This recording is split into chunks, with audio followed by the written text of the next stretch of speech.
Gaurkoan bildu gara hemen Arroitzen ekoizle guztiekin, bai, Errigoran parte hartzen duten ekoizle guztiekin, eta agerraldiaren iniziatibarekin, poliki-poliki ari gara euskararen normalizazioaren baitan urratsak ematen, ez?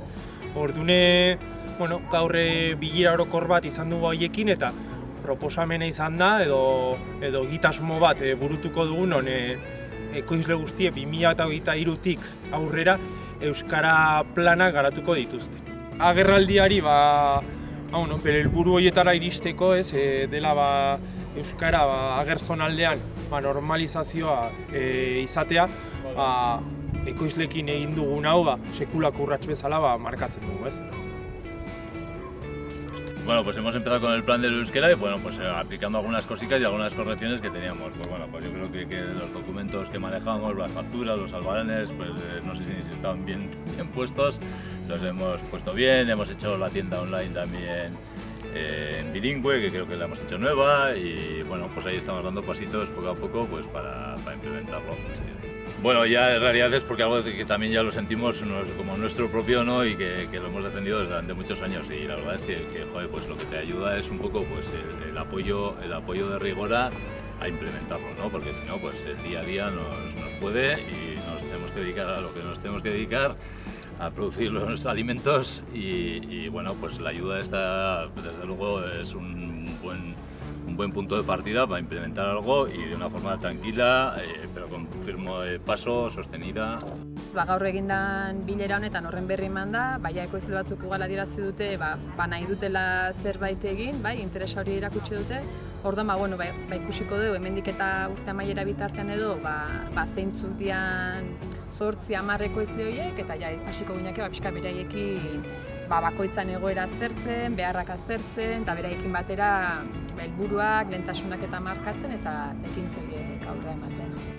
Duela 2 urte, 2019 hasi ginen Iturrikin, eta pixkat izan zen lehen proba, tipologia hontako enpresatan, ekoizleak, enpresa txiki bat, baina zuzeneko bezero asko, euskalduna dauzkatenak ere, eta ikusten ari dianak zerbitzu hori euskaraz emateak balio handi batea dietela ematen, bezeroa beraiek ere esaten dietelako.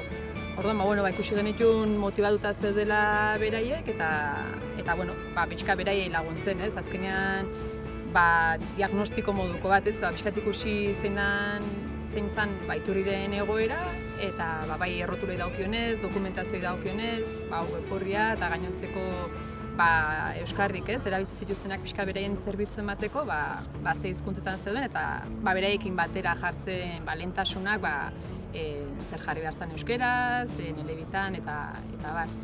2020an, erronda bat egin zen Errigorakoekin batera, eta hortxe mendiko pategia, Aristu, Lezaun bodegare Azantza patxarenakin batera, hasi ginen elkarlanean. Eta horrere berdin, azkenean identifikatzen zein zan pixka beraien egoera, beraien beharrak eta zeintzu zean, ekintza plan bat edola markatzen, eta urratsak ematen. Emaitzak ere oso motzea ikusten dira, bai errotulazioan egiten dian aldaketak,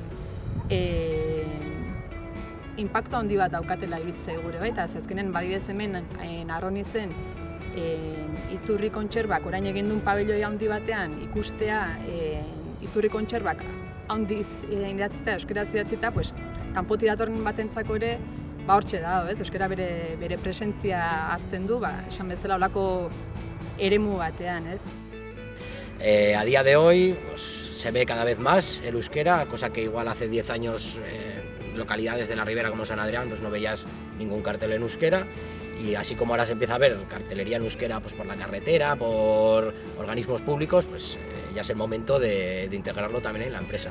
Bueno, lo que hacemos es fomentar o quitar el miedo, ¿no?, que había en la Ribera al uso del euskera. ¿Qué vemos además? Que el cliente que nos ha conocido es un cliente euskaldun y claro, llama y ves esa necesidad que tienes, ¿no?, de ya ofrecerle digamos el pack completo, no solo producto navarro, sino producto en un idioma que está al mismo nivel, ¿no? dado a la localización y a al poco uso que había del euskera hasta ahora, pues que no encuentras igual un poco esa asesoría o esa, decir, a dónde voy, ¿no?, para que vengan a ayudarme. Pues ahora en esta nueva fase, pues como vamos a tener una asesoría por parte de Rigora, pues yo creo que va a ser la cosa más fácil. Bueno, pues a ver, obviamente Rigora está formado por muchas personas, de los cuales somos 25 productores. Yo creo que es correcto y bien que todos nos sumemos a la vez, ¿no? Que no sea unos sí, otros no, sino que todos juntos y de la mano en unos tiempos, digamos, similares, vayamos adaptándonos y poniendo la empresa, digamos, igualando, ¿no?, la importancia del euskera con el castellano, ¿no? Que no sea un idioma el más importante que en otro o en un productor más importante que en otro, ¿no? Que el hecho de que vayamos todos juntos de la mano pues da la sensación que el crecimiento es conjunto y que todos estamos a una en el mismo proyecto, ¿no?